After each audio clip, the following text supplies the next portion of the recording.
Welcome on in to the Full Court Press. Jason Walker and Eric Frandsen here with you on 106.9 FM, 1390 AM The Fan, streaming online at 1069thefan.com and on the 1069 The Fan mobile app, as well as streaming live on YouTube if you want to watch us instead of just listening to us, if that's what you want.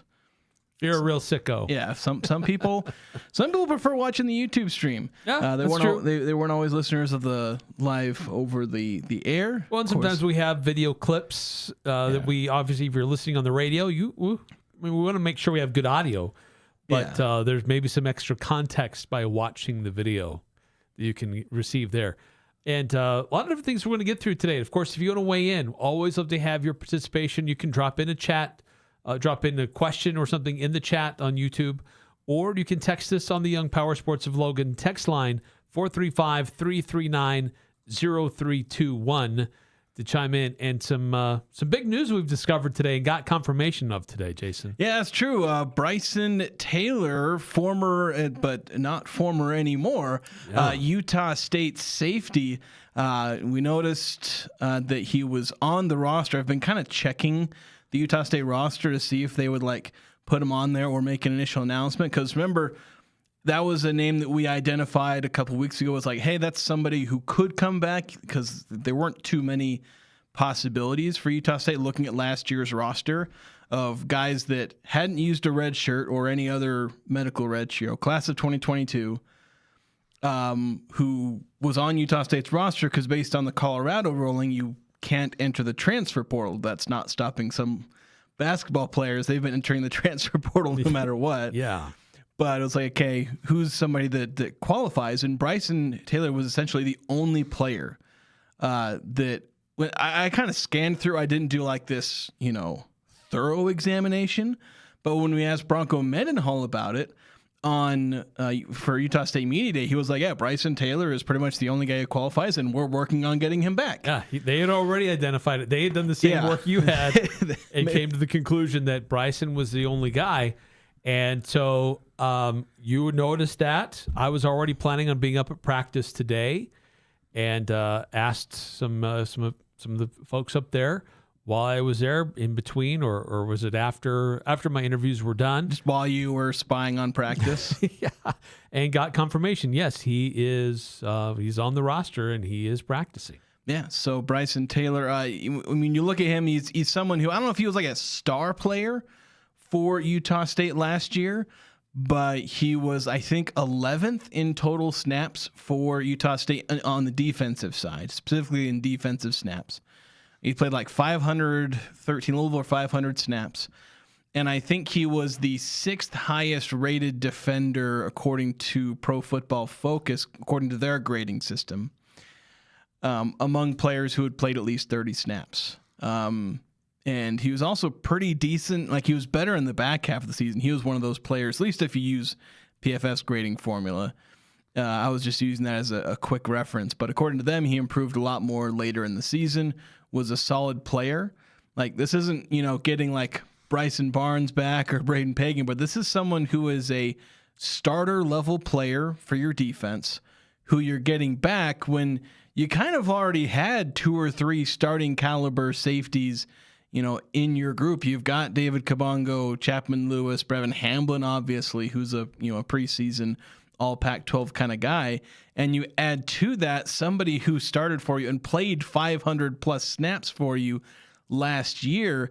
That's turning this safety group into probably the deepest unit. Granted, there's only 2 spots on the field usually in a given time, but still, you have 4 or 5 players that you can play and just kind of plug them in and forget it, because you don't have to worry about how competent these guys are going to be. Yeah, kind of an embarrassment of riches. But what makes me wonder with this addition, and I know it's late in camp, but there's still time for adjustments, is if this causes some change in positions. If somebody goes from being a safety to a corner or a defensive back, and I don't know if that's Taylor who makes that change because he had experience as a corner before, or other guys who may have been in the mix as a safety. Now they're like, well, we're we're really deep here. We're extra deep here.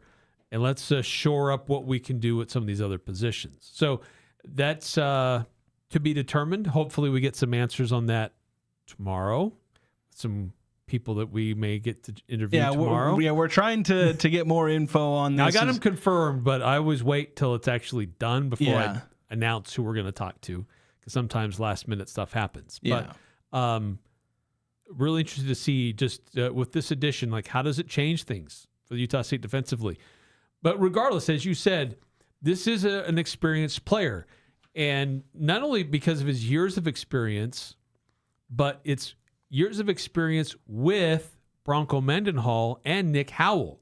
Besides last year at Utah State, he is one of those who transferred from New Mexico. So he knew their style and their system in Albuquerque before making the move to Logan.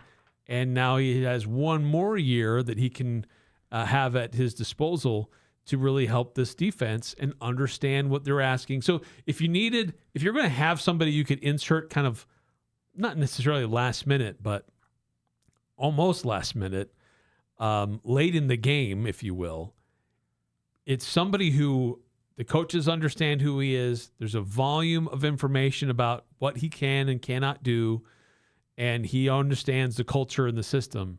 I mean, Bryson Taylor is that kind of a guy. Yeah. That you can plug in late in the game and not have too much of an on-ramp to get him up to speed and what he needs to do, and have the team understand what he can do for them too. Yeah, it's essentially about making sure he's in game shape. But he spent part of the summer, at least, trying to try out for the NFL. He did, I think, some rookie mini camps. I don't think he ever landed on an NFL roster at all.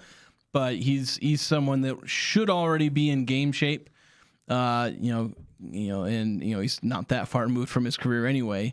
So make sure he's in game shape. Make sure he's all caught up there. And yeah, as you said, like there's not much for him to catch up to, aside from just getting integrated with the new teammates. Obviously, there's a lot of new faces in the defense, so he's got to get used to playing with those players, developing chemistry with them, because defense requires so much communication, verbal and honestly, in all cases, nonverbal communication, to be able to flow effectively as a unit.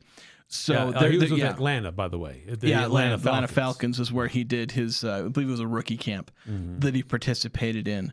So that's something that, he'll need to come back from that. But as you said, Eric, as far as like learning the playbook, familiarity with the coaches, he's already got that enough to where he's going to be able to come back, step in, know the coaching staff, know the system.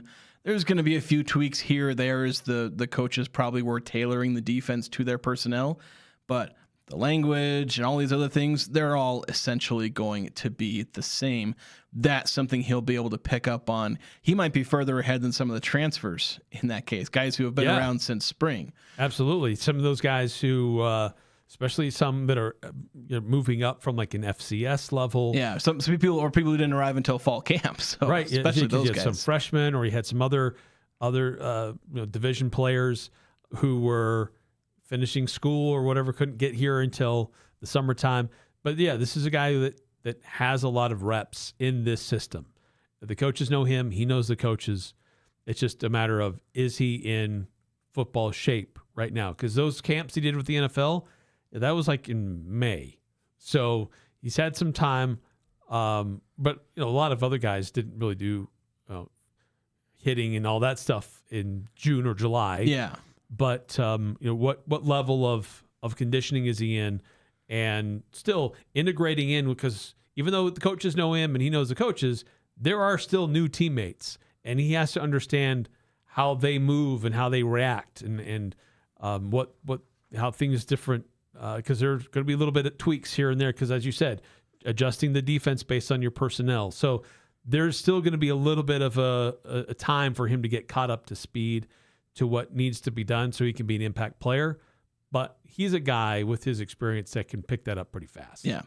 So one of the biggest questions with this is like, how much does this elevate Utah State's defense? I don't know if this, again, this isn't like this earth-shattering addition for the Aggies. A lot of it is... If it was John Miller, it's like, okay, this is taking things to a different level here. It's pretty big. No shade against Bryson Taylor, but John Miller was like, he was an all-Mountain West. Yeah. He was a dude. and like he was in the middle of everything. Yeah. So yeah, you're right. It doesn't. It helps the defense, but by how much? Yeah, and it made me kind of go back, and we can maybe have a conversation about the defense overall, because I look at the rankings. For instance, I don't think we brought this up on air, but there was, or maybe we did. There was one ranking I saw from SB Nation, one of their affiliate blogs. It's Mountain West Connection, though they're kind of trying to cover the Pac-12 and the Mountain West. And so they put out an article ranking, one of their authors ranking the Pac-12 defenses. And they put Utah State 8th, like dead last out of everyone. And yeah, that's not going to fly. Yeah, I was a bit skeptical of that one, though. When I look at preseason rankings, these are computer rankings, and I like to use SP Plus and FEI, and both of those are, I guess, they're not exactly bullish on the Aggie defense. For reference, last year, SP Plus and FEI, they had Utah State about 5th or 6th among current Pac-12 schools. They were right around kind of where Colorado State, Oregon State were, well ahead of Texas State. In the preseason, SP Plus has the Aggies as the 7th best defense or 2nd worst defense, ahead of only Texas State, whom they rank at 125th. FEI has Utah State jumping over Colorado State to be 6th instead. So they still have the Aggies in the bottom third of the conference. Now, I don't think adding Bryson Taylor is necessarily going to by itself. Maybe they could leapfrog Oregon State. Of course, Utah State ranked about 98th by both of these metrics in the preseason. Oregon State, they're somehow really, both of these rankings believe that Oregon State is going to go from the 90s to the 70s, but they don't buy the Aggies moving from the 90s to the 80s. Like they actually have Utah State dropping back, getting worse year to year. Yeah, and that's just shocking to me. Yeah. Part of it may be looking at some of the moves that Oregon State did, some of the transfers that are coming in. Even though they'd had a bad overall record, they didn't win many games. Defensively, they were still pretty stout. Now, Oregon State's, you look at their defensive rankings, they were as bad as Utah State last year. Yeah, but there were certain parts of their defense that was pretty solid. And so with fixing some things on the offense and some transfers coming in there, they could be a little bit better. I don't know if they're going to be drastically improved, but there were some elements of their defense that were pretty good last year. Utah State, you look out on the aggregate, yeah, the Aggies struggled. But it's that number of what Utah State did last year is really brought down by how Utah State started the season. Well, and the absolute elite offenses that they played in like weeks 2 and 3 or 3, I forget which weeks they played Vanderbilt and Texas A&M. But Texas A&M. But they were playing 2 of the best offenses in the country and 2 of the best quarterbacks. At least, well, Marcel Reed probably wasn't like one of the elite quarterbacks, but their offense, like they had an NFL wide receiver, Casey Concepcion. Yes. Where he was an absolutely amazing receiver. And, of course, Marcel Reed, maybe not the most elite of elite throwers, but fantastic runner. And he was only like a sophomore or something. So, like, Utah State was playing these elite offenses. Of course, then they start playing lesser offenses, and, of course, they did get better. Like, there's some of their defensive growth that was attributable to going from playing Texas A&M to Vanderbilt to offenses like Nevada and Fresno State. Yeah. Which you're going literally from one end of the spectrum to the complete other end. Fresno State couldn't figure out what they're doing at quarterback. Yeah. Their defense was carrying them through their season. But Utah State was slowing down a team like UNLV, who is actually go back to the positive end of the spectrum. Right. And Utah State was slowing down that team as well, and slowing down a decent Boise State offense. So it wasn't all just playing easier opponents. They legitimately got better at defending good players. And so that's where it's like, okay, I know that the Bryson Taylor thing is going to make them better, but like Utah State overall, like I don't know, we're really hyping this defense up, and I don't want to make it sound like they're going to be like a top 30 defense or a top 40 or maybe even top 50. But we are going to see this Utah State defense go from a team that is in the 100s, like they're in a triple-digit rank on defense or close to it. Again, last year, they are ranked in the 90s by most metrics, computer metrics covering defense. I don't know where they ranked in terms of points per game and yards allowed per game, the kind of basic metrics, but they weren't necessarily great in either of those ones either. They're going to go from being in the triple-digit ranks to like the 60s or 70s, where they will be a good defense. The peak, like if Utah State fulfills all of its potential, yeah, maybe you can see a top 40, top 50 defense. But we're going to see this team go up, not just a tier, but multiple tiers on defense because of the experience, because of some of the continuity they have, and because of the talent they added. Like, unless they have a terrible string of injuries, then they should be able to make this massive leap. Again, they're not going to be like San Diego State's defense last year or some of the elite Boise State defenses we've seen, not so much in the last 1 or 2 years, but some of the ones we saw, during some of their biggest runs. So, but yeah, and I don't know if we're going to see the Utah State defenses of like 2013, 2014, but we're going to see, like, look at the it's going to be markedly improved. Yeah, you look at the 2021 defense, the 2018 defense; those were really good units. They were able to make things happen, and I think we're going to see that from this year's defense. And I think that's being really undersold. And Bryson Taylor's addition only helps that because you're adding more and more talented players. Like, the Aggies have too many players at safety. They're going to be playing more than 2 safeties in a lot of cases. That nickel position, you're likely going to see Bryson Taylor or Brevin Hamblin or just whoever they feel is a best fit for that kind of extra defensive back, kind of the pseudo linebacker defensive back. Like, I think Brevin Hamblin's actually a really great fit for that position in particular, where he's kind of a box safety. Like, they're going to be able to do a lot of things and be versatile with the amount of safeties they have. They've brought in some decent corners. They have a really good linebacker group, and they've got a defensive line that's developing. And so, like, literally everything, when you dive deep, and I know not everybody can dive deep into the numbers and know everything. So when somebody ranks Utah State's defense last in a little listicle, like, it happens. Nobody has dived deep into literally every facet of every team. But I feel like when you've looked at that, you can't look at Utah State's defense and say this is going to be the same unit as last year.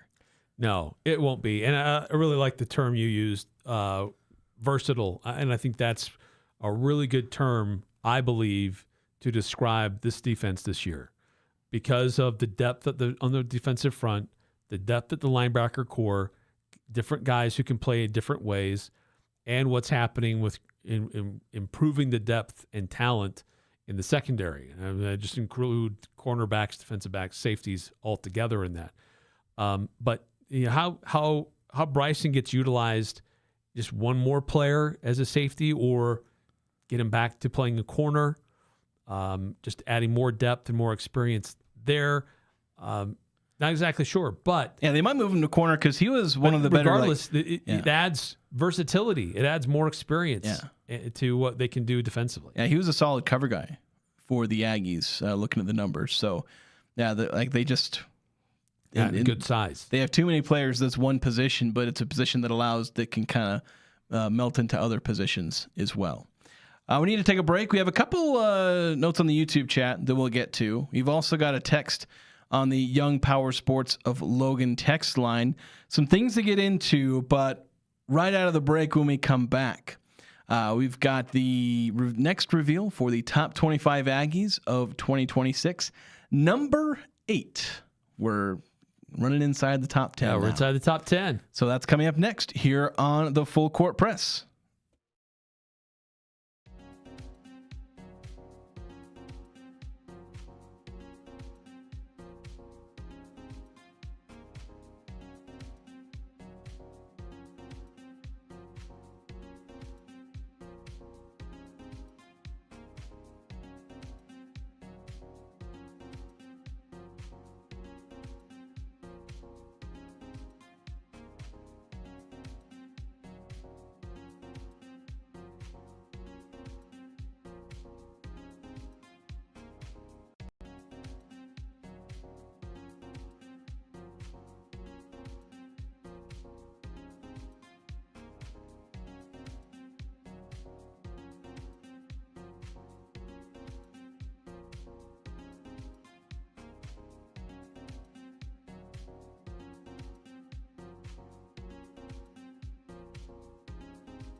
Cache Valley's biggest garage sale is coming up on August 29th. It's from 8 a.m. to 3 p.m. at the Eccles Ice Center parking lot in North Logan.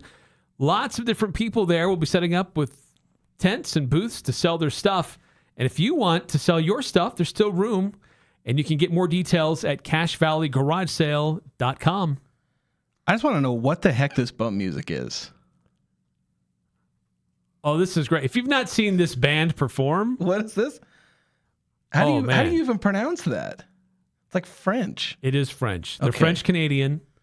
They dress up really, really weird, but it's wild to watch them play. The music is weird but catchy. Oh yeah, it's kind of a great bass line. It's a bit of an earworm. Yeah, for those on the YouTube, you don't really know what we're talking about. Oh yeah, you can't hear the bump music over the YouTube. Anstine de Poitrine or something like that. I'd have to go back and log. I was like trying to look. I was like, how on earth do I pronounce that? Looked like a weird brand of wine. Anstine de Poitrine. I don't remember. I don't have it in front of me. The last word started with an S, I think. Or well, actually, I don't know. We can double check the logs. Eric will have to help me out there. Yeah.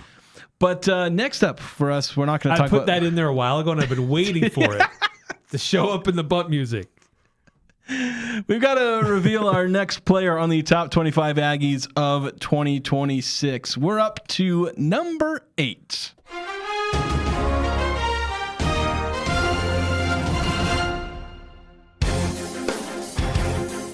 The Top 25 Aggies of 2026, presented by Cache Valley Media Group, continues today with the reveal of the number 8 player for Utah State football. And that player is offensive lineman George Miley. Miley is one of the most experienced players at Utah State, having appeared in 46 games, including the 2 seasons he spent at Baylor prior to transferring to Logan. Last year, Miley started all 13 games for the Aggies at left guard and logged a team-high 899 snaps played. He is one of 3 returning interior offensive linemen who will anchor this year's unit, which is looking to make a bigger impact for the offense in 2026.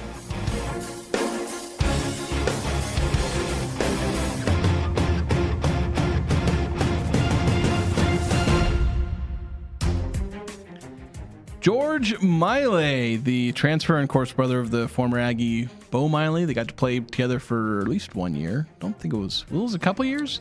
This is 3rd or 2nd year. It probably said in the little bit that I literally write all those, so you'd think I would remember. But yeah, full-time starter for the Aggies last year at guard. He's a graduate.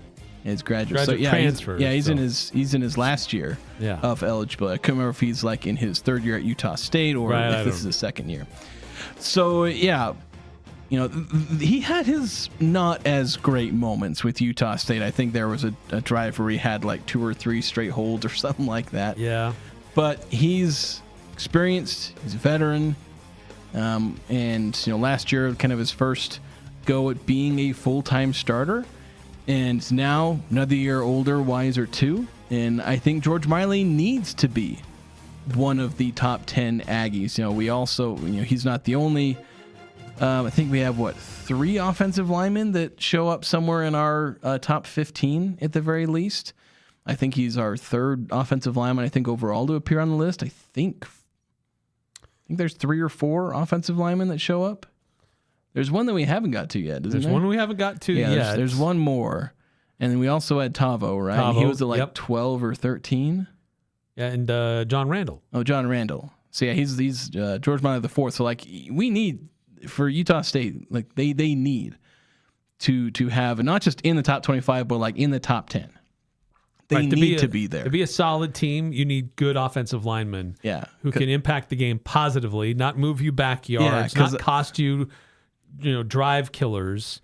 Unfortunately, George had a few of those, but he's also a guy who he had an injury in the spring, but there's a belief and faith in him from this coaching staff that he's going to be a better player this year. He's a more experienced player, getting more maturity, understanding the game more, and can really help this Utah State offense and their offensive line that's had some injury issues.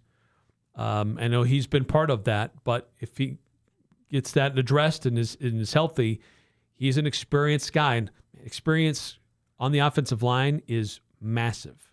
If you can have an experienced player or group of players on your offensive front, you're going to be able to achieve a lot more on offense just because of the experience that they have. That's where snap count at any offensive line position is so critical, so important to develop that. And George Miley brings that and can really help this offensive unit move forward, get the line push, and protect the quarterback, because you've got a little bit smaller guy back there who might need a little bit more time, and having that experience in his size is really going to help. Yeah, that's the biggest thing is experience at the offensive line. That's one, where if you're a big program, you can go get yourself a 5-star, tackler guard who's already like 310 pounds, got developed at one of these, really big high schools, and they can kind of step in right away. But for a lot of the guys Utah State's bringing in, these are guys that have talent but need the time to develop that. And once they've developed that, develop their bodies, develop their skill sets, develop the combination of size that you have to be, but also the athleticism that you need to have even with that size. I think people really underestimate how athletic these offensive linemen have to be. They're not just these fat 300-pound individuals. That's me, not the offensive linemen. So they're incredibly athletic players, and I think that's where George Miley needs to be. 8632 saying on this topic, saying I don't know if he's a top 10 impact player for USU this year, but he will definitely be top 10 in holding calls, false starts, and unnecessary roughness penalties. Well, and here's the thing: like if you look at last year, none of Utah State's top 10 players, and I don't know how many of the offensive linemen would have made it in top 25 in terms of like positive impact. But for Utah State to be at its peak, this is why I said George Miley needs to be top 10. Yeah. Jimmy Liston needs to be top 10. Tavo needs to be top 10, top 15. You need your tackles to both be up there as well. So is he truly a top 10 player? I can't remember if I put him top 10 in my list. I think I had him in my top 25. I think I'm the only one who did not list George Miley because I was concerned about his injury. I didn't know if he'd be available. Yeah. So that was just my concern why I held him out. Everybody else had him on their list. We had two that put him in the top 10. Yeah. So I think that's where you would want him to be there. I'm not sure he's there yet, but for the Aggies to be at their best, that's where he needs to be. Yeah. Let's get to the other texts coming in on the Young Power Sports of Logan text line. 9315 makes me smile from ear to ear to know that Utah State defense is going out. Do what people say. There's no way they end up last in the conference. Bronco will never let that happen in his second year. Yep. It'd be certainly a hope. 1818. That's a basketball topic. Maybe we'll circle back on that in just a minute. So we'll put a pin in that 1818. Yeah, let's get to a couple of these YouTube chats. That'll actually help us kind of lead into basketball a little bit, actually. Yeah. Joe Phillips. Hello, guys. Love the show, but you should have Aggies 22 on to talk about sports at USU. What's Aggies 22? I don't know what that is. And then Braden Clark, what's your guys' thoughts on all the baby blue accents and all the uniform reveals? I think a whole rebrand of USU athletics may be coming down the line, to be honest. Yeah, we've been seeing that baby blue show up. They're selling merch. We saw it last year for USU basketball. Yeah, they had kind it of a as throwback thing to some jerseys they saw in a media guide from the 80s. Yeah, like that color has showed up. It's not just this new thing that they're introducing saying, hey, let's just try this. This is something that has been part of Utah State. And I don't think ever as a primary color, but definitely as an accent color that has showed up at multiple eras in Utah State's history. And so they're bringing it back. We're seeing it in the basketball uniforms. I believe the volleyball uniforms have a bit of that. I don't know if we kind of see it in Utah State soccer. Soccer revealed a Pac-12 After Dark and showed the jerseys they're going to wear, and there is a light blue accent. Yeah, there are black jerseys with the little lines. They'll often kind of spaced out lines, not like horizontal pinstripes, but kind of lined in the way those of you who've seen enough soccer jerseys will know it's kind of the stripe design you see on some soccer jerseys where there's 4 or 5 lines, and those lines are all that baby blue color.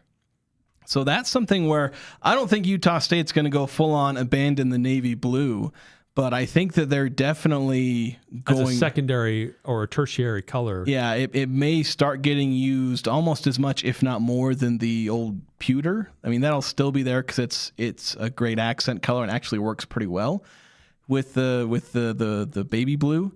So I think we're going to start seeing that a lot more, especially in combination with white or black. I don't know if it'll ever be used directly with the navy blue. They don't really work particularly well together. But there's ways that they can work it into white jerseys. If they do, like, there's the Aggies After Dark jersey that they have, where it's mixed with the black and works kind of well. So it's nice. It's an all right color. I have no issue with it. I wouldn't make it, primary, because that's definitely not the identity for Utah It's basically State. the Utah Mammoth blue. It really, yeah. It's like a little outline around a number or a name. It looks a little different. I'm not used to it, to be honest. Yeah. It looks like maybe Utah State's trying to be something different. But as use it every once in a blue moon, then it's kind of like, that's a nice little accent. That's something different. It stands out. But I wouldn't lean into it like make this a regular thing. Just my personal opinion. Just have it as an alternate that you can use every now and again, and have the use of that color be subtle. Because again, Utah State has a deep identity with that navy blue color, and you don't want to run away from that because it's pretty well established. Like they're selling these full baby blue polos, and I'm like, don't do that because then somebody's just going to think you're wearing a Utah Mammoth polo. 4446. No baby blue. Garbage. I think it's use it in moderation. Yeah, it's like alcohol. Use it in moderation. As some might say. Be careful with it. 1818 sent a text in, and since we're talking about jerseys, as we mentioned, basketball has used the baby blue as an accent. So this is a basketball-related question. 1818 asking, Trey Holloman would be a pretty good get for Utah State, especially considering 3 other schools going after him. Hi, Jared, by the way. A guy who played nearly 140 games at the P4 level, probably an MJ Collins-type player for the Aggies, but a little shorter.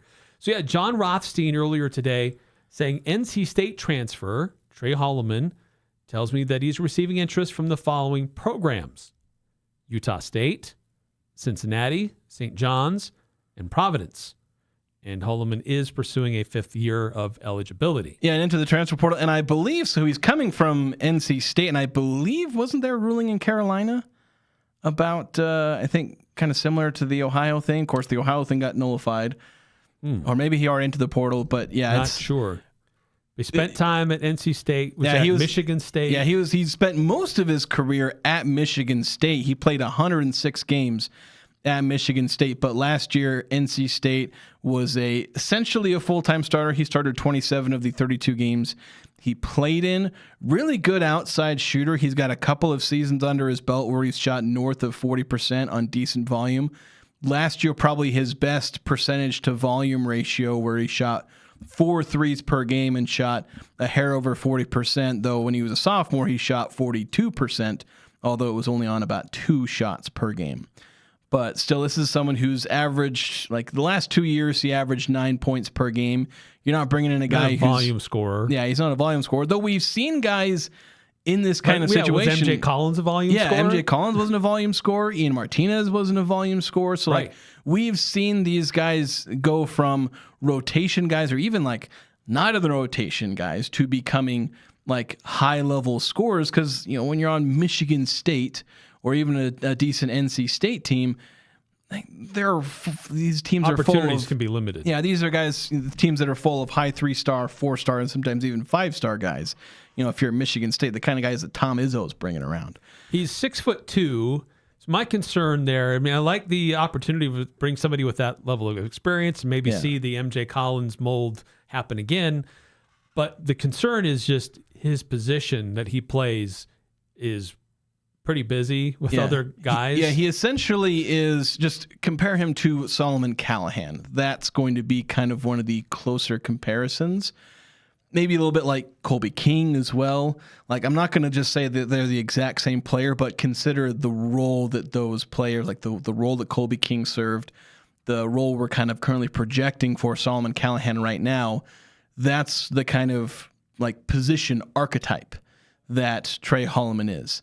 I guess as far as role, you could maybe see him more in a Ian Martinez, MJ Collins, where like starter, maybe high level scorer. Does he end up starting at shooting guard with Mason Falslev, like basically starting alongside Mason Falslev on the wing, much like Ian and MJ did? Yeah, he is a little bit shorter. He's not been a super strong rebounder, like say the way that Colby King was, although Ian Martinez and MJ Collins weren't particularly strong rebounders themselves. But yeah, like to be honest, like does he fit like the kind of wing player that I think Utah State would kind of prefer? Somebody who can allow Mason to play the 2 guard instead of having to play small forward, where he just works a little bit better as that 2 guard. Like, yeah, sure, that's the ideal. But if you can get a player like Trey Holloman, you get a player like Trey Holloman, and you don't ask questions. That's true. One other player of note that maybe to keep an eye on. Fans got a little excited about the other night. Yeah, Dallin Hall has put his name in the portal. He spent time at BYU, then he transferred to Virginia.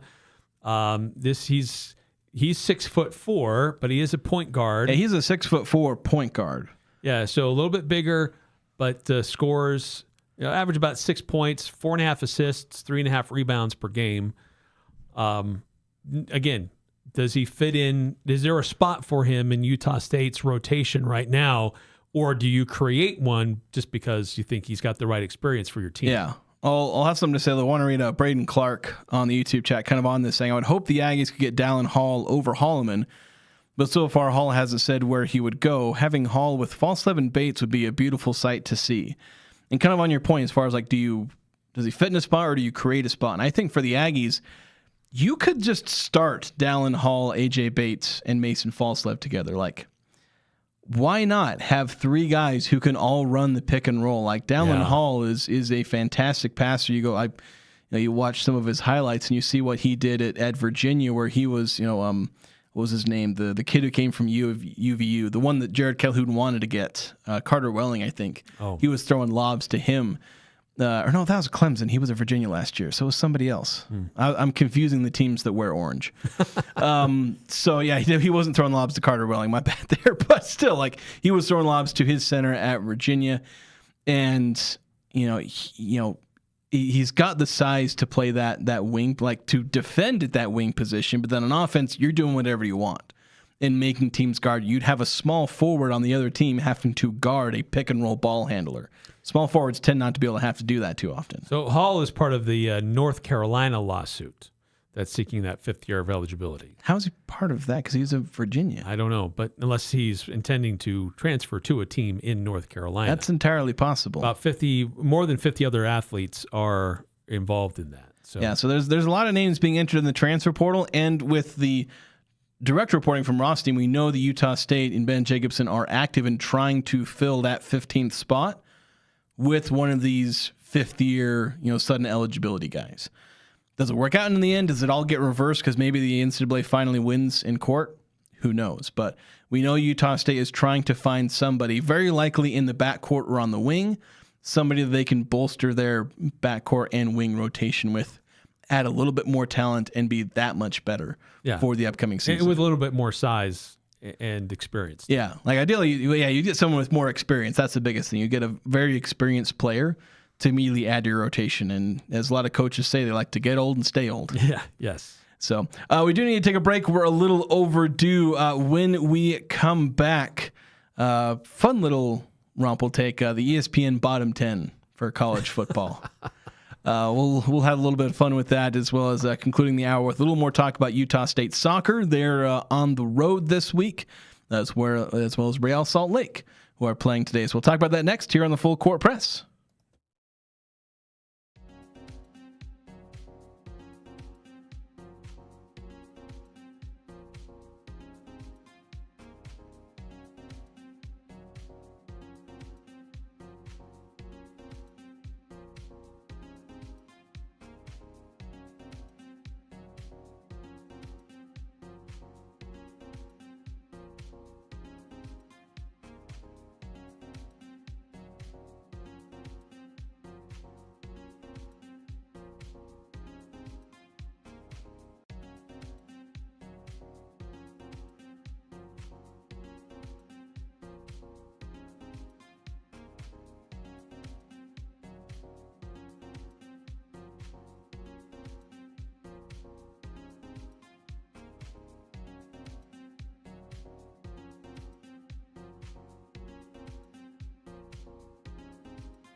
Ride the newest machines from Kawasaki, Polaris, and more with Live Young Rentals at Young Power Sports. No hassle, no commitment, just ride. You can call 435-755-7111. That's 435-755-7111. One more text here really quick before I move on. 1818 saying, on the baby blue accents, I wonder if all of USU teams are going to be getting the Aggies After Dark themed uniforms. Both volleyball and soccer have the black with baby blue accents. I would not be surprised if football and men's basketball pull something out similar this year too. Yeah, the Pac-12 is trying to lean into that again. It was kind of a real successful branding aspect of Pac-12. And there are some evening games coming up. And they're not really that late, but just trying to lean into that. Yeah. And Utah State saying, okay, we're going to have some specialty jerseys that connect with this. Yeah, I think basketball would look really good. And maybe football can. And that's where, like, if you have the baby blue, like the Utah State navy blue does not go good with black. It's terrible with black. This one works a lot better, mainly because, like, it actually contrasts with the black. Yeah, for the soccer jerseys, it's like it's a little outline on the name and the number, but there's also stripes. Yeah, there's across the jersey. Horizontal stripes. There's about 7 or 8 of the stripes that are spaced out, and yeah, they look pretty good. Yeah. So fun little thing that ESPN puts out. I think or maybe they do it throughout the season. They do it throughout the season. Ryan McGee, is he the one who originated this, or is he just the one who maybe took up the torch? I thought it was somebody else who began this, but basically mostly a fun thing, just like a bottom 10. And so here's a preseason bottom 10 for college football. Just listing off teams and sometimes players. And in this case, there's one player that they highlight at a certain number. But they have UMass or UMess at number 1, 0-12 last year. There's Sam Houston, we have a problem, who went 2-10 last year. Nice play on words. Georgia State, not Southern. Because Georgia Southern did all right last year, didn't they? Or at least not 1-11 bad. Not 1-11 at the bad, worst. Yeah. The Charlotte 1-11ers instead of the Charlotte 49ers. And then at number 5, Jaden Daniels. Yeah. He said, no sooner than I could write Jaden Daniels and coveted 5th spot in the same sentence, I'd already received a cease and desist letter from his lawyer and an angry lunchbox note from his mom. But a few familiar names showing up, at least in relation to kind of Utah State or the Mountain West and whatnot. You have Sacramento State, and there are like 2 or 3 different puns hidden in that name, the way it's spelled. Sac as in the quarterback sack, and then Minto, I guess, newly minted FBS. But yeah, moving to the MAC. He's saying the big winner in the Hornets move to #Maction, frequent flyer miles. Their nearest conference rival is Western Michigan, more than 2,000 miles away. Yeah, not a great thing. But a couple of Mountain West teams, Northern Illinois, 3-9 last year, who would have been Sacramento State's closest MAC opponent, but they're going to the Mountain West, Northern Illinois. They do mention ULM, pronounced Ohm. But then you have another Mountain West team, another newcomer, UTEPID, 2-10. Scotty Walden came in with big high hopes, and he's not really managed to pull anything off. So, and then muddled Tennessee State, as opposed to Middle Tennessee State, showing up.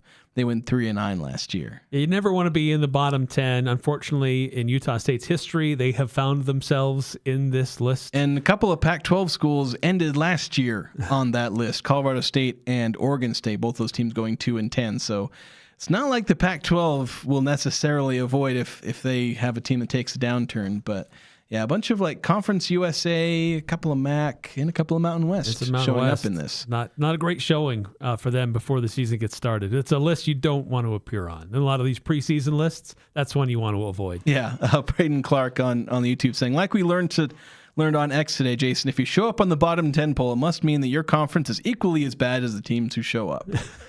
Yeah, part of the reason I noticed the bottom 10 is because some Pac-12 and Mountain West fans were throwing it back and forth at each other. So I thought it would be fun to visit it. on our show and just have a little bit of fun as obviously Ryan McGee does in writing this, because you try not to like, demean these teams. Yeah, it's not like to totally embarrass them. Yeah, you're just trying to have some fun. It's clearly teams that are struggling, and he has some fun in the struggle. Yeah, so hopefully Utah with State some creative license. Yeah, hopefully Utah State will not show up on this list at all. I don't think they're going to show up on any top 10, maybe like top 10 group of 6, but if they can avoid this bottom 10, then that'll at least be getting over the lowest possible bar of the season. Don't end up in the bottom 10. Yes. We got to take another break. When we come back, we'll close out the first hour here on the Full Court Press.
Napa Premium Def 2.5 gallon is available for only $8.99. And if you want the OE filter for your diesel, they've got Mopar and AC Delco filters in stock now. Multiple locations for Napa Auto Parts between Preston and Providence. So a couple of things. I suddenly forgot which topic we were going to cover this last little bit here, because I believe, it was some news reporting from John Canzano. Just kind of more details. Just one interesting nugget that we don't really need to dive too deep into. That's why we saved it for like the 3-minute segment at the end of the hour. But I may have touched on this because there were some rumors about this, but John Canzano was saying he was told by sources, for one, is that just kind of further confirmation of how much the total settlement is going to be. Right. Because we knew about the departing schools, what they had to pay, but we didn't know the number for the Pac-12 schools for the coaching fees. Yeah, Mark Ziegler, his estimate was about $10 million. Basically $10 million each from Oregon State and Washington State, effectively $20 million total from like the Pac-12, like as a conference entity. And Canzano essentially confirming that, paying $10 million to settle the $55 million poaching penalty aspect of that, because there was the $100 million that the Mountain West was seeking from the schools and $55 million from the Pac-12 as a conference, based on the scheduling agreement. And what is interesting about his reporting is that was the number the Pac-12 said, like, we'll settle on this number like last year. Yeah. So they spent a year in legal fees for the Mountain West to finally come around and agree to that number. Yeah, because what Canzano was saying is like the 5 departing schools initially, like they were doing settlement talks, and the 5 departing schools said we'll pay $8 million per school, and so the Mountain West starts at 20. Then after the departing school said $8 million, the Mountain West goes down to $19 million. Pac-12 schools came back. The departing schools came back a little bit, probably getting close to that eventual, the $9.8 million that they ended up paying. And then the Mountain West was like $18 million final offer. And like the implication is like, hey, you look like who caved? Like that's kind of the thing is like who won? It's usually like who ultimately caves and gives up the most. And when you look at that, and mind you, these are coming from sources, anonymous sources, so you take that with a little grain of salt. And Canzano being a Pac-12 reporter, they're coming from Pac-12 sources. Right. But like, unless somebody's just outright lying, it very much, and mind you, this was stuff that we'd heard about a year ago. I'd seen some of these same rumors that the Mountain West was basically asking for everything and not moving a little bit. And the Pac-12 was offering roughly $10 million per school. But yeah, the Mountain West just completely caved. They moved $10 million from their initial offering, basically right to where the departing schools had their initial offer. The departing schools moved $1.8 million. The Mountain West moved nearly $11 million from their spot. You can tell which side apparently had the leverage and which side had the urgency of we need to settle and we're willing to give up a lot of what we initially wanted. Yeah, I think it also illustrates just the financial position of each conference as well, and who was willing to set it out if they needed to. The Mountain West was much more eager to get this thing done. I know what seemed to trigger it was the rulings in court about communications. It's time for discovery. Yeah, discovery. Turn over your communications, your emails. Once that came through, they're like, let's settle. Let's figure this out. We're willing to come to the bargaining table. So that was just kind of an interesting tidbit from Canzano's reporting from his Substack. That's going to do it for us in the first hour. We've got more Utah State football interviews. Eric had a chance to speak with Collin Remenowski and Chris Joe. We'll play those interviews next hour here on the Full Court Press.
Welcome on in to the Full Court Press. Jason Walker here with Eric Frandsen on 106.9 FM, 1390 AM The Fan, streaming online at 1069thefan.com and on the 1069 The Fan mobile app, and streaming live on YouTube. You can catch us there and watch us instead of just listening to us yap and talk about Utah State athletics.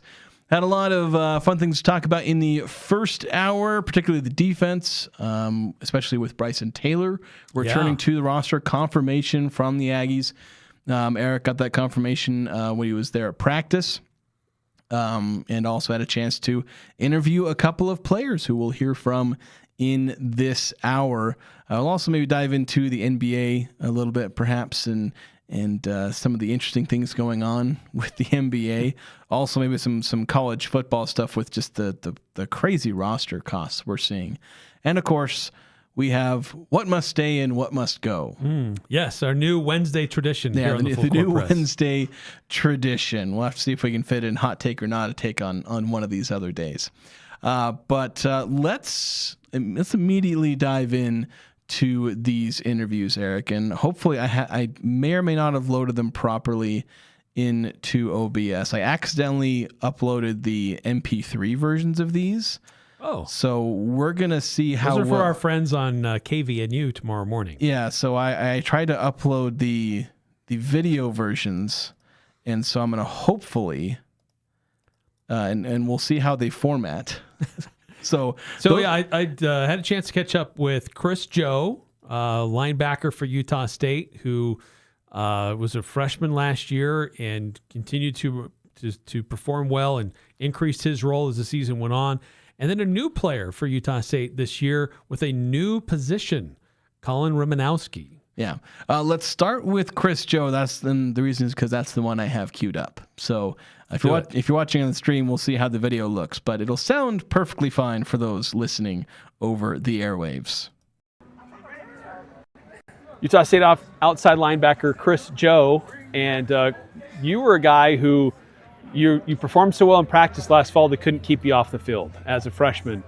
I want to first start with that, just your experience last year and breaking through and being able to make plays as a freshman and a newcomer to this Utah State football team. Well, I feel like I came in behind a lot of good guys at that outside linebacker position, and they just went down and they needed another man to fill that spot. But since I had such great leadership and examples in front of me, I think it was super easy to pick up the defense number one because of Coach Hunter and just make plays of a natural ability, I guess. So you're one of these guys who was in the system last year. You're back again for another season. Last year, a lot of new things, a lot of new ways of setting a culture and the way practices are done. Sure. But you're coming into this season like you already know all that. How do you feel different this year compared to last year at the same time? Well, last year I was an outside linebacker, but this year I moved back to inside actually. So I've learned a lot of new skills. I've been in a lot more positions. I actually moved to D-line for a little bit as well. And I think the accumulation of the skills that I've learned from being at 3 different positions within a year has just allowed me to flourish in whatever spot they put me in. You're about halfway through fall camp so far this year. How do you feel things are going for the linebackers and the defense as a whole, kind of right now, halfway through camp? For the linebackers specifically, I think we're working really hard. If I'm being honest, I might be a little biased, but I think we have the most potential in our position group. We know both of our linebackers are projected to be first team All Pac-12, and I want to be right up there with them. And our defense especially, I think, as opposed to last year, we have a lot more unity, and I think we have a lot more guys on our team this year that I can really rely on. You've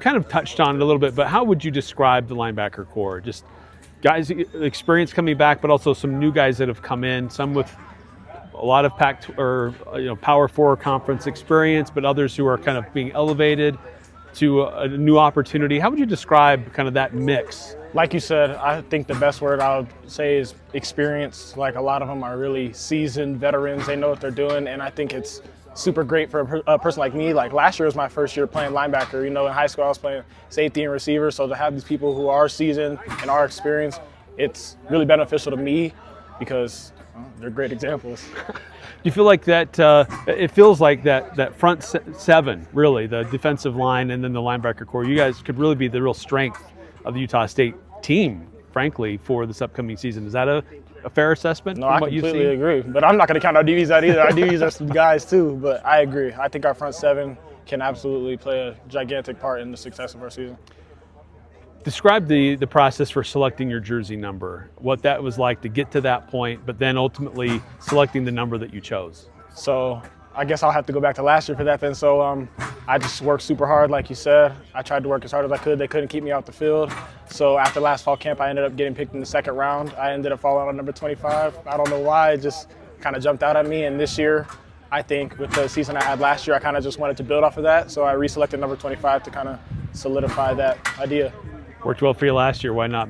Say it again, sorry. It worked well for you last year. Oh, so yeah. Why mess I it up? changed it up. Exactly. Yeah, that's right. If it ain't broke, don't fix it.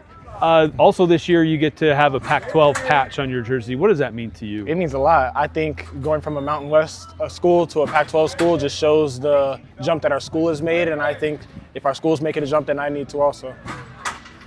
Well, Chris, thanks so much for your time and the best of luck. We're excited to see you guys on Saturdays. Appreciate you. Yeah, so Chris Joe, accompanied by the ball launcher in the background.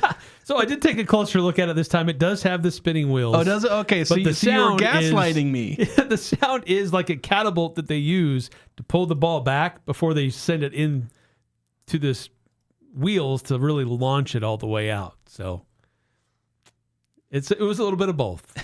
A little bit of both. Like that's the machine that I have just seen. It just seems to be completely ubiquitous. As they have these two, like, and they use it in baseball too. Yeah, they do. Or and at as least- I or at was least a walking similar onto mechanism. practice onto the field today, there was already somebody manning the machine. He was like, "Oh, I'm gonna get you," and I had to like hurry out of his way.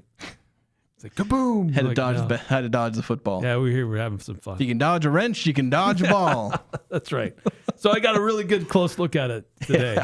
But no, Chris Joe, this is a guy who, interesting versatility as a player, played wide receiver, played safety in high school. He's converted to a linebacker. He played outside linebacker. Now he's going to be an inside linebacker. This is just a guy, when I hear that, that tells me this is a hard worker who's also talented. And coaches believe in him and keep throwing things at him because he keeps passing the test. And it's like, okay, well, what else can you throw at me? And how else can I help the team? And he's in the middle of a really good linebacker core, and I still think he's going to be a big-time playmaker for Utah State on that defense. And as he put it, the linebacker group, as he said, the most potential is in our position group. Yeah, and that's a conversation we'll dive into a little bit more. You know, position groups and their potential, and which ones may be the most underrated or maybe have the most potential. Yeah. But first, we want to talk about or want to hear from Collin Remenowski, who also had a comment kind of along the similar lines for Chris Joe, though talking about a different position group. But let's hear from the fullback or rhino or tight end or whatever he is. And he'll describe what that means. Yeah. Collin Remenowski. Yeah, Remenowski. Should have asked you that before we started the interview, all but good. tight end and rhino Yes, position sir. for Utah State. So I want to start with that first. Describe your position in the rhino role that you get to play for Utah State. I would say, so me personally, I play like fullback tight end, I would say. That's more my rhino. But there's a couple other rhinos on our team, Tyler Mazday and then Kwasi Hansen. They play more of a tight end offensive lineman role. I'm more of like a little bit more in the backfield and stuff like that. Okay. What's your experience with that? Is this kind of a new thing, or is this like, hey, this fits in my wheelhouse? So the past 3 years, I was at Ashland University, and I played 30-something games there. Started as a freshman, and it was a fullback tight end room, and basically the same role I have here. Okay. Describe that transition, not just in position, but just from where you before, now playing here at Utah State, just playing at this level. Are things that much different with physicality and speed, or do you feel like you were prepped and ready to go and make that next step? I feel like I was prepped and ready. I've practiced. We had a bunch of good players on our team last year, so the competition wasn't a big difference. I would say physicality. I always bring physicality and from a physical team, but the size and the speed was a lot different. So being able to like position my body and get different blocks and like just fit in different. Okay.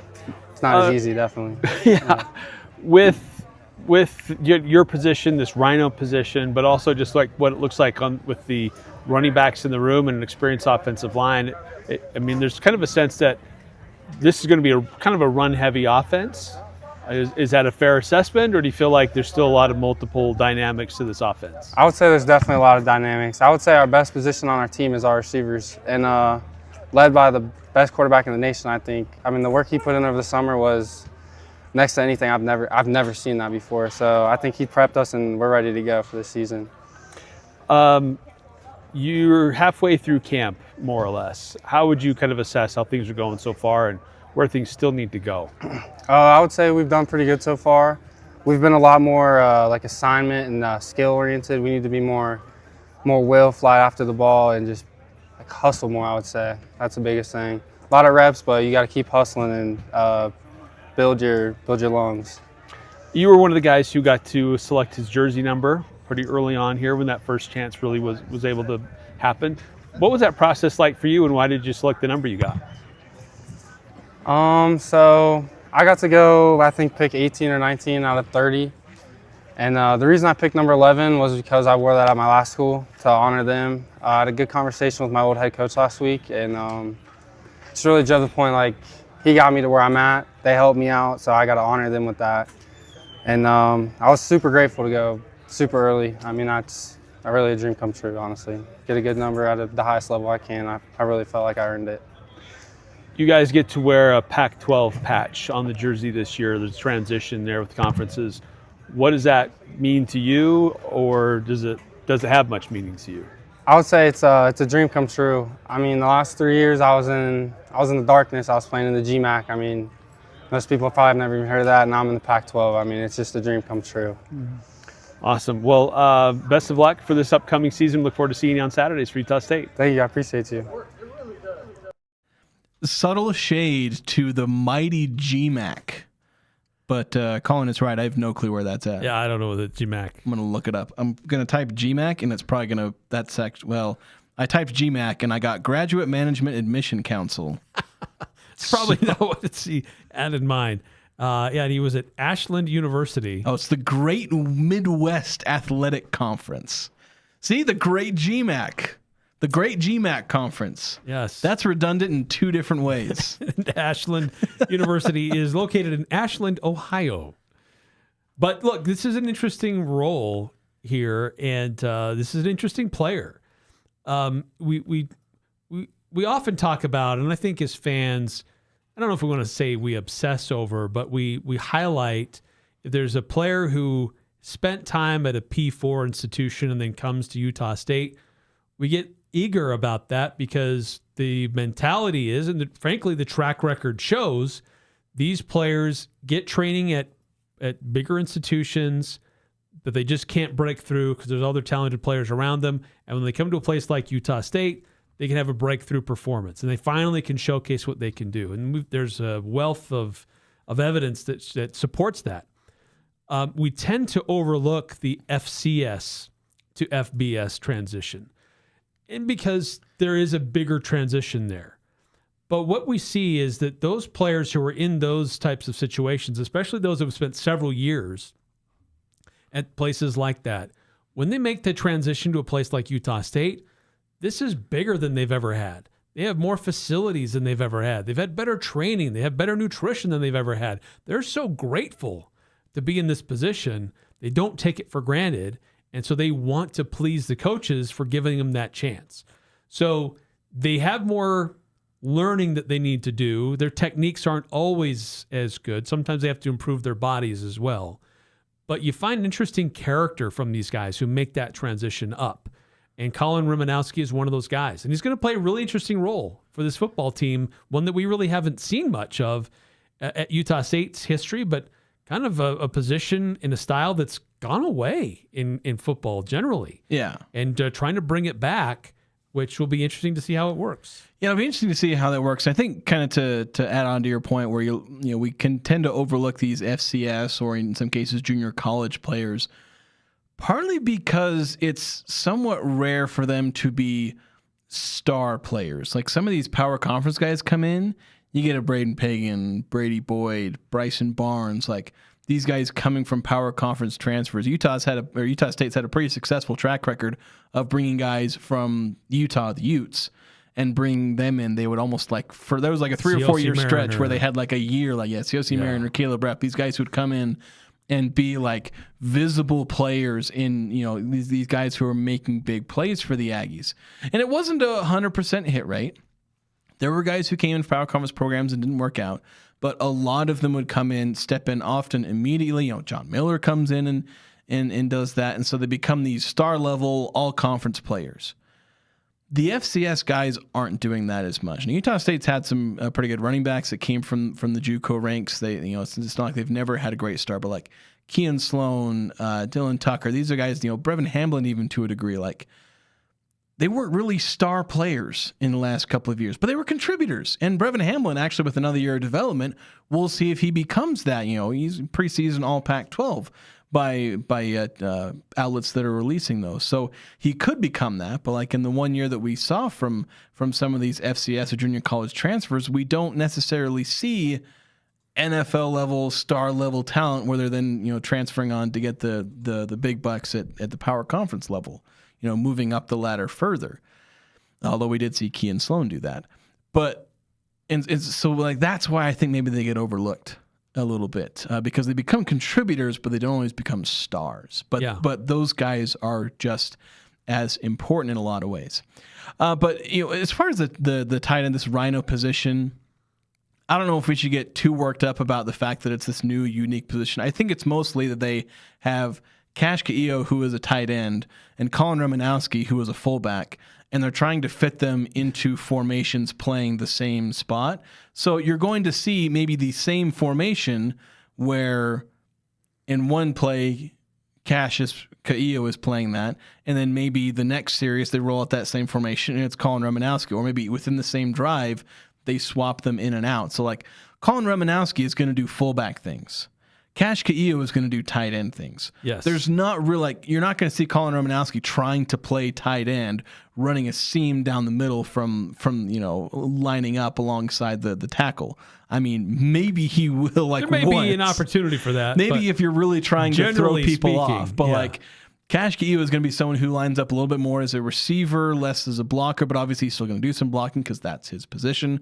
Collin Remenowski is going to play like a fullback. So they will technically be, by the language of their team, the same position, but they are going to play different roles. It's like when you bring in the goal line back who's 6'1", 210 pounds. The Aggies don't always have that kind of player, but say you bring in that kind of player, he plays the same position as the 5'9", 180-pound speedster, but they have different roles, and so I think that's what we're going to see from this Rhino position. In terms of language, it's the same position, but the players within that position play vastly different roles and will have times on the field where they just do different things. Yeah, and even as he said, Tyler Mazdia, he's another Rhino position player. Yeah, but he's basically an extension of the offensive line. He's a converted defensive tackle. 6 feet, 290 pounds. Yeah, so you put him on the line. Yeah. To create space and to create pain on the other side to the opponent. Yeah, and it's part of that thing where they're trying to attack the defensive line. They're not hiding what they're doing. Say, hello, we have a tight end who's 290 pounds. We're going to run the ball at you. We dare you to stop us. Right. And that's kind of his job is to make a hole. Yeah, although I do really look forward to Mazdia rolling out into the flat on the goal line and catching a touchdown. I really want to see that because nobody's going to expect it. Yeah. Nobody's going to expect him to roll out. We do need to take a break. When we come back, we're going to talk about, so we saw some comments from Collin Remenowski about quarterbacks, about wide receivers, and Chris Joe talking about the linebackers. Position groups, we have raved about the defense. Linebackers, safeties particularly, we're going off on them in the last hour, praising them in the first hour. But what is a position group that we've not necessarily hyped up a ton that we think is maybe a little underrated? We clearly have said which position groups we think are the best. But what's one that's maybe a little underrated that should be getting a little bit more attention that could make a big impact or a big jump to where we won't be ignoring them when the season gets going? So we'll talk about that next here on the Full Court Press.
Birdie's Golf Lounge.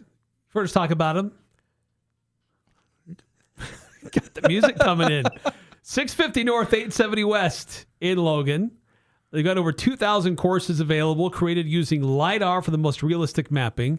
They've got top-of-the-line launch monitors with 3 internal cameras, which provide the most accurate readings for every part of your game. Birdie's Golf Lounge, 650 North, 870 West in Logan.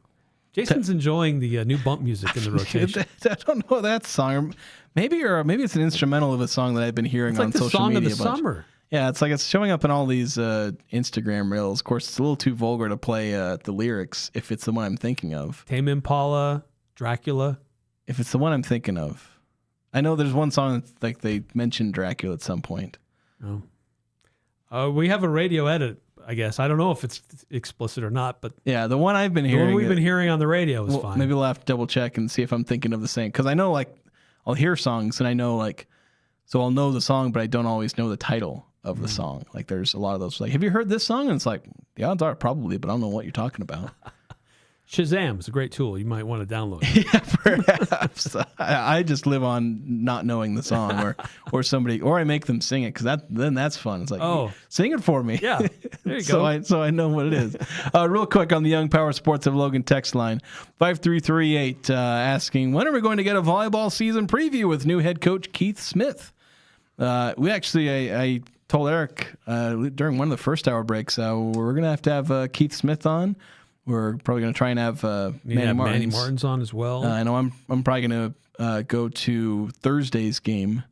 I need to get to a game in person for Utah State Soccer. I was kind of selfish and kept my weekend and didn't go to the Michigan game on Sunday. And it's like, well, let's go to the. I can't. I got to actually do my job, Eric. My painful responsibility of having to attend sporting events. Yeah, you have to. But yeah, Utah State plays Portland. Or is it Portland State? Portland. They play Portland tomorrow night. It is a home game, despite what Jason may have said earlier in our broadcast. I made a mistake, said it was a road game. It is not. It's a home game. 7:30 kick at Chuck and Gloria Belfield. So looking for their first victory of the season is Manny Martin's squad. A little rare that they go this far into the year without a victory.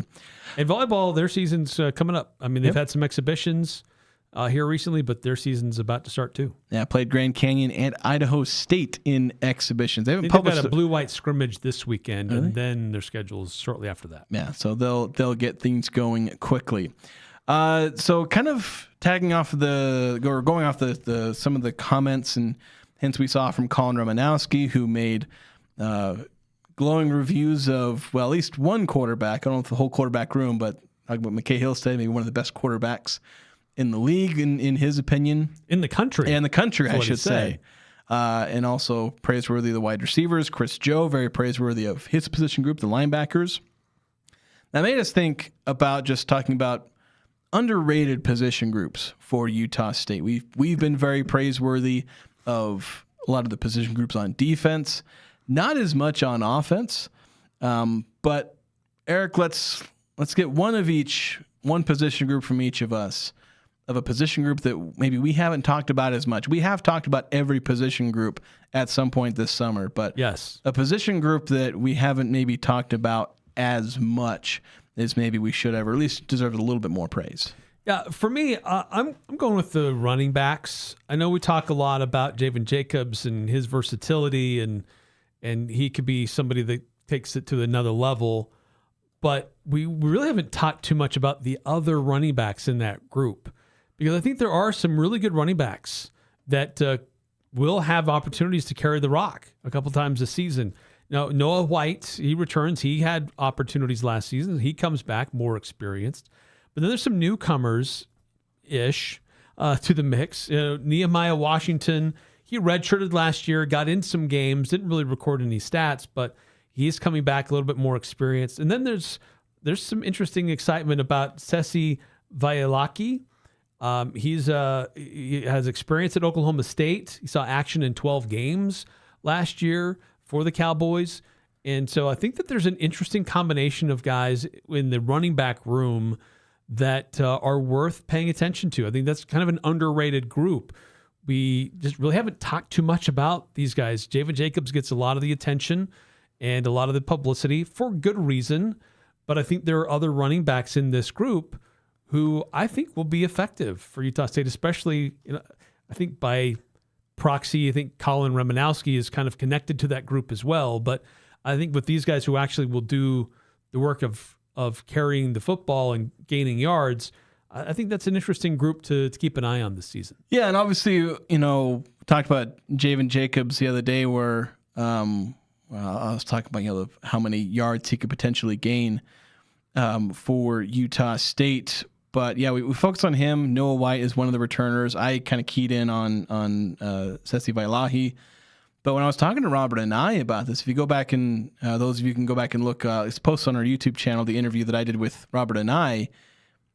As I was listing those off, he made sure to add a name to that list, and it was Nehemiah Washington, the 6 foot, 225-pound redshirt freshman, where we could see some young guys like Noah White's a true sophomore, so him and Nehemiah Washington are both in the same class. They're both in their second year. Younger brother JT White, who's a true freshman. So that's I don't know if we'll go that far down the depth chart with JT White. He might be for down the line, future, but there are some unknowns. Like Javen Jacobs is like the one known. Vailahi a little bit because he was at Oklahoma State and did record some stats. But Noah White, who didn't get a whole lot of burn as far as stats, didn't rush much, didn't have much efficiency, but he's got another year under his belt. Nehemiah Washington didn't really do. He had 1 carry for 6 yards, but he's got another year under his belt. He's got some really great physical measurables.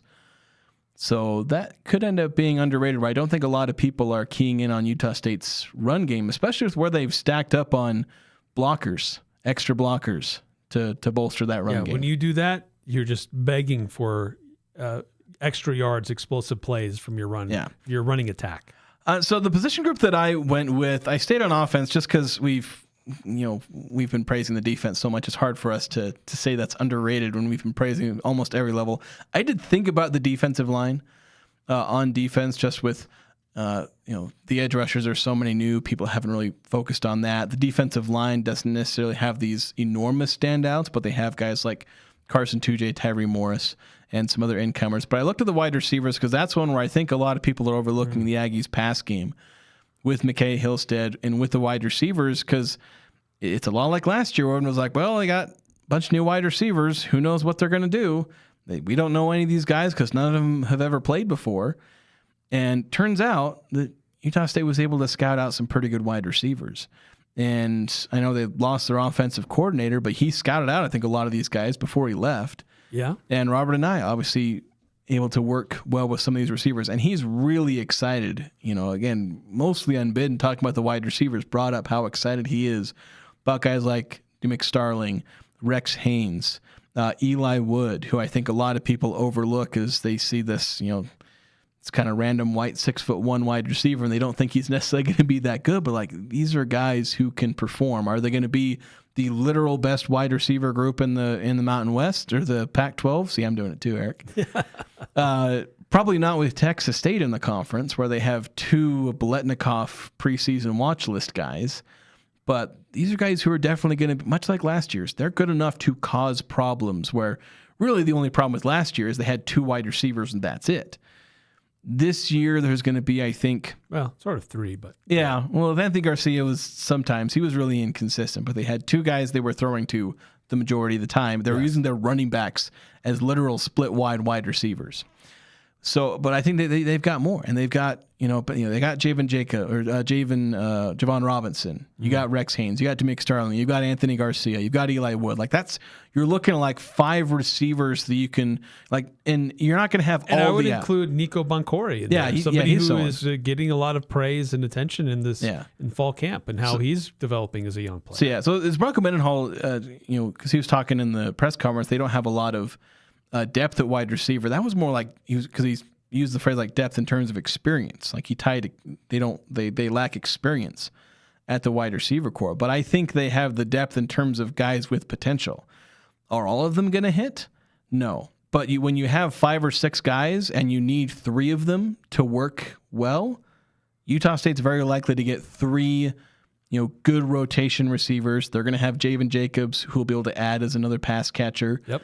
And whatever you get out of Cash Caillo as a pass catcher is going to be gravy. And whatever you get out of your 4th and 5th wide receiver is going to be gravy. So I think Utah State is going to have a solid wide receiver core. And I don't think it gets talked about enough.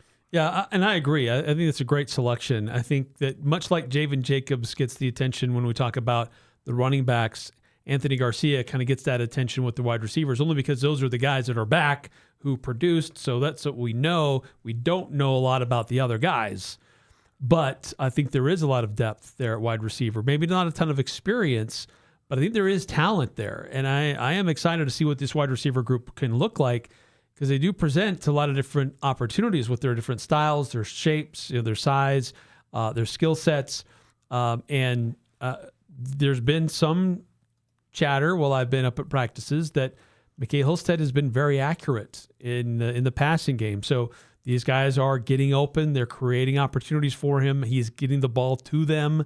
So this could be a very underrated group that we just haven't highlighted too much, because there's been a lot of questions. Yeah. But you look at the group, the experience, and where some of these guys come from, some within the system, just getting up greater opportunities this year, some guys that are transferring from other programs who just didn't get those opportunities and now they will. I think this could be a really interesting group of wide receivers this year for the Aggies. Yeah, especially the diversity. So as long as they stay healthy, they're going to have just about every type of receiver, from the running backs to the wide receivers, where you have the running back who can, Javen Jacobs isn't the guy who catches a screen pass, he catches 10 screen passes and is therefore a receiving running back. No, he's an actual receiving back who will, again, catch 40 passes in a season. Then you get to the wide receivers. You have a slot guy in Javon Robinson, a guy who's not necessarily going to be burning it down the field, although likely has the speed if necessary, but he's a guy that can catch a 6-yard pass on 3rd and 4. You have Eli Wood, who's got good size, who can be a good outside receiver. Rex Haynes in that same vein. He's got even a little bit more size. McStarling, he's the guy who can take the top off of defense. He can get down the field and, stretch the defense vertically, allowing more space for an Eli Wood or a Rex Haynes, maybe a comeback route or a cross route or a Javon Robinson underneath. Like, it's 3rd and 4, and they're keying in on the short routes, but then suddenly DeMcStarling's open for a 40-yard pass, and whoops, you gave up a 60-yard touchdown on 3rd and 4. Yeah. Those kind of plays. And, then that all just makes McKay Hillstead's job all the easier, because you keep defenses on your toes, and that allows for Hillstead to make the reads that he needs, makes his job easier. It's like, all right, I see this, I throw that. And, you don't have to overthink things, and you don't have to, and if you can get the ball out quick, you're not as worried about whether or not the offensive line is as competent as it needs to be. Yeah. So, I think we'll see some good things from the running backs and wide receivers. Again, a lot of question marks. There is a lot of room for them to underperform. It's possible.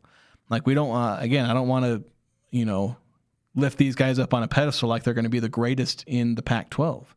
But there is room for them to be better than, because most you look at Phil Steele, Athlon, like, they rank a lot of Utah State's position groups as like 6th, 7th, or 8th. And I don't think a lot of these position groups are going to be there. No. I don't think that the wide receivers are going to be like 6th, 7th, or 8th in the conference. I don't think the running backs are going to be bottom 3. Are they going to be like top 2, top 3? Fairly unlikely. There's some really talented guys in this league, especially a wide receiver, especially a running back. But they're not guys to be overlooked either. And like, say they are 5th or 6th, then it's mostly going to be because the conference just has great depth overall at that position, and they will be roughly equal to their peers, even if in terms of rushing yards and yards per carry, maybe they don't measure up there, but their efficiency and impact is going to be on par with the rest of their peers. I got a couple of messages coming through on the YouTube chat. Toma2526Y. Where are the areas so far that look like they need to be the most improved? I'd love to tell you my thoughts on that, but I don't have any because I can't see them in practice. Yeah, let's say the ones that need the most improvement. We have ideas, what we think, but it's kind of hard to know since practices are closed and we can't really see how things are developing and what areas need to be addressed more. Maybe we'll get some more information on that here soon, the next day or two. Yeah, the ones based on who we have interviewed lined up. Yeah, the ones that need it. 8632 is saying, I'll tell you, the O-line. The O-line is one that needs to improve, and I'd say the D-line as well, not to the same degree, but I think that they need to improve in terms of generating if we're basing pressure. off of what the results were last year, then yes, on that we could have opinions on that. Yeah, and I think the offensive line is right. Yeah, the offensive line needs to improve. The defensive line needs to generate more chaos, more pressure on opposing quarterbacks, and more tackles for loss in the run game, or at least short run, run stuffs. And then you need more depth from the wide receiver group. Again, I don't really have much but positive to say about the top end of the Utah State wide receiver depth chart last year, but they had 2 wide receivers last year. And, every third game, Anthony Garcia would catch more than 2 passes. Yeah. So, they need people, they need more receivers who are reliable, who are catching 3 or 4 passes a game, or maybe because again, you're not going to have 5 players who catch 40 passes.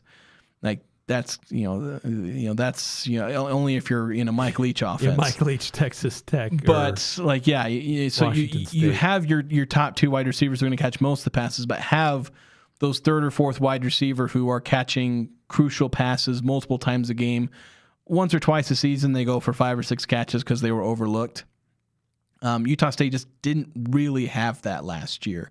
Those reliable, and whether it's Javen Jacobs as a running back, or maybe Cash Caillo, I'm kind of not really counting on him to be a volume pass catcher, but potentially he could be that. Say you have 2 wide receivers and a receiving tight end, that works. Or 2 wide receivers, a receiving tight end, throw Javen Jacobs. As long as you can get 4 to 5 reliable pass catchers, that's good. Utah State just didn't really have that last year. Especially later in the year. They kind of made it work early in the season, and that's where they were using Miles Davis and Javen Jacobs as receivers. Then they tailed off a little bit using Davis and Jacobs split out wide. So they ended up with 2 wide receivers. Then they lost Brock Taylor and Josh Sturzer to injury. And they were pretty much down to 2 wide receivers. And that really hurt them because they had talented guys, but not enough guys. Yeah. And so, keeping guys healthy, developing depth. Offensive line needs to improve after what they did last year. Defensive line has to be able to stop the run. That's something they really struggled with last year. But I think, at least defensively, I think they've addressed a lot of that with some of the guys coming back, but also new guys coming in. Offensive line, you got a lot more experience there, though there has been a few injuries here and there, so developing other guys to fill in those gaps. Those are some of the bigger areas. And just there's questions about the quarterback for me still. Yeah. So I would love to see another scrimmage with McKay Hillstead, but we're not going to. Yeah, we're not going to get to. They're not going to do another scrimmage. So we're just areas of improvement. I think those are the biggest things. What happens at the line of scrimmage, both sides. Real quick before we go to break, a couple more texts 9-5. First, saying the reason Utah State lost to Michigan is because Jason didn't attend the game. First off, they didn't lose. They didn't win. Secondly, they didn't lose. Secondly, how dare you? Then adding, the underrated position group is the Aggie call for your guys' station. Yes.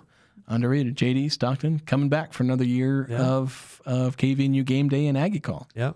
Well, I'll be there too and take your calls and your texts, and we'll all have either rejoice together or we'll commiserate together. Or have a therapy session. Yeah. So, I forgot to include Eric on the – I know he's on the – well, you sometimes show up on the pregame.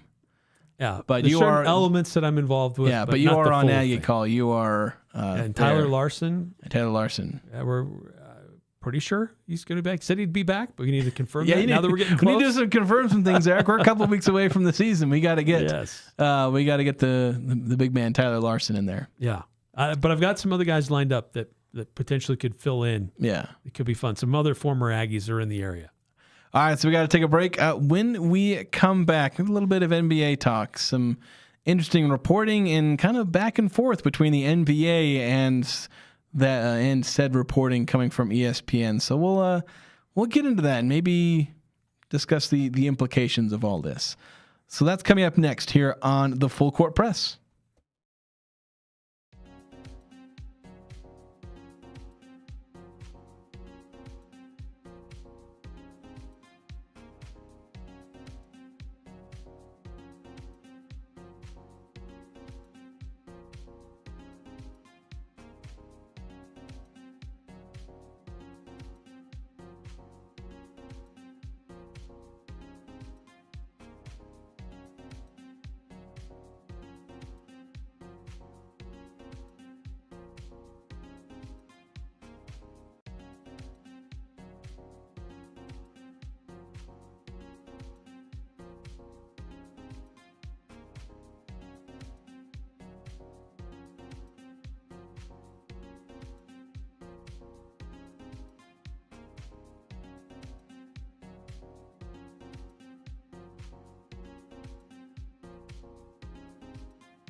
All of us here at The Fan congratulate this year's Best of Northern Utah winners, presented by Alpine Cleaning and Restoration. And people that won gold and silver, like Alpine Orthopedic Specialists, the Aspen Spa, Rio Brazilian Steakhouse, and North Star Exteriors. Just a few of the great businesses in our area who are recognized for being awesome at what they do. If you want to know who they are and have a great guide for navigating businesses locally for what you need, you can just go to our website, bestofnorthernutah.com, or pick up your own free magazine. I'm really mad that we don't show up in the Best of Northern Utah magazine. We don't have any radio categories. Well, we're not even like in an ad. Like the last couple of years, we've at least showed up in the magazine as an ad. I can like grab a copy and send it to my mom and say, "Mom, I made it. I'm in a magazine." I'm published. Yeah. It's like she always told me I had a face for radio. So I can at least get in a magazine. But now I'm on video, so there we go. There you go. Got that. So the NBA with some drama and some back and forth. ESPN, Shams Charania, reporting that the NBA has no evidence that Clippers owner Steve Ballmer funneled money through team sponsors to pay Kawhi Leonard for the whole cap circumvention thing. So ESPN, there's a bunch of different names attached to their reports. Don Venata, Baxter Holmes, and Ramona Shelburne. So a group effort here from ESPN. I believe Shams Charania's name was attached to that as well, though not on the article where it's being reported here. But ESPN saying that the NBA has no evidence in their almost year-long investigation now that Steve Ballmer was, circumventing the cap through aspiration. The NBA was also looking into Daktronics, notable scoreboard manufacturer who they have deals with, they're the biggest name in that space. From high schools to professional teams. Yeah, basically, if you need a scoreboard, odds are you've heard of Daktronics. Yeah. But then the NBA came out and said, "You're full of crap, ESPN. Our investigation isn't done. We're still looking into this." Basically saying that there were falsehoods in this report from ESPN. So a bit of a PR battle between the worldwide leader in sports, a.k.a. Stephen A. Smith, Pat McAfeeville, and the NBA. So kind of interesting back and forth. And I guess the question... Well, and ESPN, too, saying, hey, look, we asked for comment. We showed you our reporting and asked for a comment. And the NBA actively said no. Well, they never replied. Yeah. They never replied. They gave them multiple opportunities. So finally, we're going to publish what we have. And then once they publish it, then they respond, oh, this has all kinds of falsehoods and incorrect information. So I can understand if I'm at ESPN, I'm like, we gave you a chance to reply to this. I guess the NBA just didn't want to appear involved. Like this, you see this sometimes with it seems to be a PR strategy where you ignore, because obviously good journalism, and this article was, whether it's true or not, they were doing the best they could from a journalistic standpoint, sources, vetting, reaching out to the NBA before they publish, and trying to get a statement. And they don't hear back, and so they report and they put in the article, well, we asked the NBA and they didn't respond. But what seems to be a PR strategy is when they reach out and they say, hey, we're going to write this article, it is kind of maybe critical of you, but like, hey, we want a statement from you. People tend to ignore that deliberately and then do what the NBA has done, because I don't know, maybe they just don't want to appear like they cooperated with the story at all and just want to keep it at arm's length and say, I had nothing to do with it. I have nothing to say to you. Weird how it looks. But I'll deny it later, when they could have a line in the article where it says, look, you could have a line in the article that says, I'm saying this isn't true. The NBA responded to our request and said, these are false. And being journalists, these guys would include that and include it in at least a fair enough light to say, look, this is what the NBA says. Here's our reporting. Here's what these people say. And here's what the other side has to say. That's literally like journalism 101 right, in a situation like this. But this whole feud aside, the question is how truly impactful is this? Because there's people that are talking about this like this, maybe it's like a nail in the coffin for Adam Silver's time as commissioner. You'll go as far as saying it's this massive embarrassment to him. Some say it could break the league if they don't punish Steve Ballmer. Like, how really impactful is this? Like, say there's no punishment for Ballmer, that the NBA eventually does nothing. Like, does that like break the league? I don't think it breaks the league. I think that it raises questions, and I think would raise concerns among NBA owners league-wide that, are you going to come in and check out every endorsement deal or everything that we help set up? Because look at a lot of these owners, they just weren't handed this pile of money and then decided to spend that money on teams. They got this money because they were doing successful businesses. And sometimes they're very well connected in the business community. And they have opportunities that they want to help out their athletes. I mean, look what happened to the Utah Jazz. Larry Miller knew that he couldn't pay John Stockton and Karl Malone probably what they were worth. So he was a car dealer guy. And so he opens up some new car dealerships and calls it Stockton to Malone Honda or Karl Malone Toyota or wherever it was. And I can't pay you an NBA salary that meets your requirement, but I can help you with some other business ventures. This happens all the time. Or connect them like, hey, this is a business that really supports our team. They support the community. Let me make connections with this business, and you can figure out what you want to do or what they want to pay you for endorsement deals and things like that. I think it's just the NBA wants to avoid at all costs ending up like the pro leagues don't have the problem that colleges do, or at least not to the degree that colleges, because colleges, there are sponsorships that are just extra salary. Yeah. Or their entire salary. And they don't want the NBA to end up like that where... And look, if Aspiration is going to spend all this money with Kawhi Leonard and he doesn't do anything for them, that's Aspiration's problem. Yeah. But it's the Clippers. Was that money funneled to them through Steve Ballmer? It's Ballmer and Clippers people investing money directly into Aspiration, who then have a sponsorship deal where Kawhi Leonard doesn't have to do anything for them. And it's like, is that just the ownership paying Kawhi Leonard more money? Like, that's pretty sketch. Yeah. And that's something you wouldn't want in the NBA. We are overdue for a break. When we come back, we'll talk about the things that we want to see stay and the things that we think must go when it comes to preseason watch lists in college sports. Or at least I hope that's what it was, because that's what I said out loud. So we'll talk about that next here on the Full Court Press.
Welcome back to the Full Court Press as we look to wrap things up.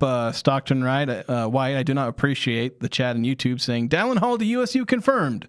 Source, me. Unless you actually do know. Unless you're, really connected. If you want to, we can confirm that source. But because I know news has broken, and sometimes we will learn, like we'll be doing the show when something is reported. We're not staring at Twitter religiously or social media. And so we'll sometimes find out about it from the text line. Yeah, that's true. That's happened before. Yes, you guys are good to be our eyes and ears in certain things. But let's talk about things that must stay, things that must go. Our newest Wednesday feature here on the Full Court Press, honing in on preseason watch lists in college football. Eric, what's something that you want to see stay from these preseason lists? I like the preseason lists that allow us to highlight and at least focus on players who could have an impact on this upcoming season. I like that they are isolated by different positions, and I like that that these different organizations are out there who try to recognize specific individuals for what they do specific to their position. So there are things that I like about these preseason watch lists that I'd like to see stay, that you recognize individuals, look at their track record, but also what they could do with this upcoming season. And so I'm kind of on a similar note, but I kind of keyed in on the diversity we see. Because, there are the big ones like these, like the Defensive Player of the Year trophies are like the big ones, like Maxwell with the quarterback, Stoke Walker with the running backs. We have the Fred Biletnikoff watch list out. So, you have the big ones, but then you have the ones about, there's some about community service. I know some of these are new because there are just these organizations that are trying to generate publicity, so they come up with an award. Right. And then they attach a sponsor to it, which could fall in line with one of the things that I want to see go. But I did pick something else, long names for these awards. But I like the diversity because, you have interior offensive linemen, centers, Polynesians, guys from Texas. You have a watch list for everything. And while that can be a little annoying and there's maybe more overlap than you like, and sometimes there are literally multiple Defensive Player of the Year awards, but a little overlap is fine so long as we get a nice bit of diversity. Yeah. So things that must go in regards to preseason watch lists, what I really don't like is that if you have a pulse and you played that position before, you're on the watch list. And so it doesn't feel to me like the people that are doing these have really done any homework. Did you play that position before? Are you eligible for that same position this year? You're on the watch list. You could achieve some greatness at this position. And so they just get way too populated with players. And I get it, it's preseason. You don't know who's going to pop and who's going to do well. But it just looks like no one's doing their homework when they put these watch lists together. Well, I'll say this because here's the problem. That was the same choice I pretty much had, was the wide. But here's the thing. It is a deliberate strategy. It is people doing their homework. But it's homework in PR and marketing, not in sports. Not in sports. Because the reason a lot of these exist, and I'm going to criticize them, but keep in mind, I'm kind of criticizing myself when I say this because we fall for it. But the whole purpose is they put 100 players because that's going to be somewhere around 70 to 80 schools.